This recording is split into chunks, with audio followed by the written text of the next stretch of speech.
Hello everyone! Oras na naman para magpahinga. Pero before that, ay kailangan ko munang kumain ng hapunan.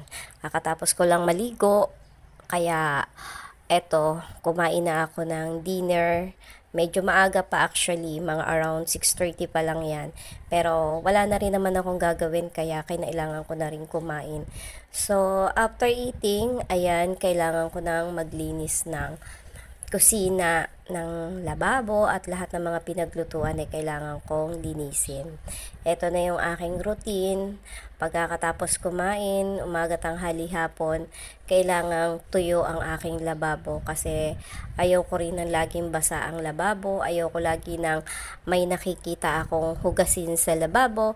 Kahit pa sabihing ako lang mag-isa dito, kaya ako na-maintain malinis ang bahay. No, kahit po ako ay nandoon sa amin or nandoon ako sa aking mga kapatid, eto ng kusina ang aking laging tinatambayan, ang laging maglinis ng mga plato kasi mas magandang tingnan na ang bahay ay lagi ng malinis, lalo na nga po ang kitchen kasi sabi nga nila sa part daw ng bahay natin dapat laging ang kusina ang laging malinis kasi syempre dito niluluto ang ating mga pagkain.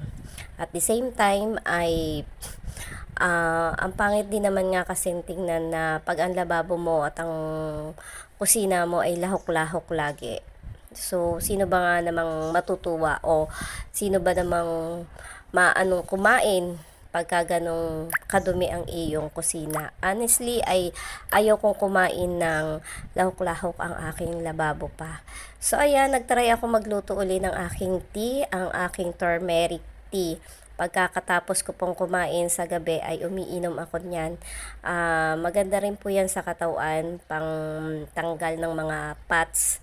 Kumbaga, pero para sa akin, kaya ko siya iniinom ay para mawala yung back pain ko.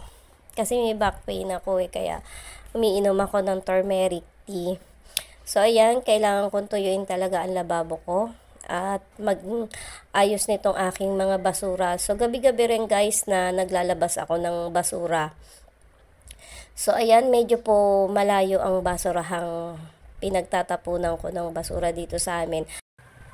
At pagkatapos ko magtapon ng basura, eto, umupo na uli ako at para manood naman ng videos again. At the same time ay inumin ko itong aking turmeric tea. So, yun muna guys, and thank you for watching. Bye-bye!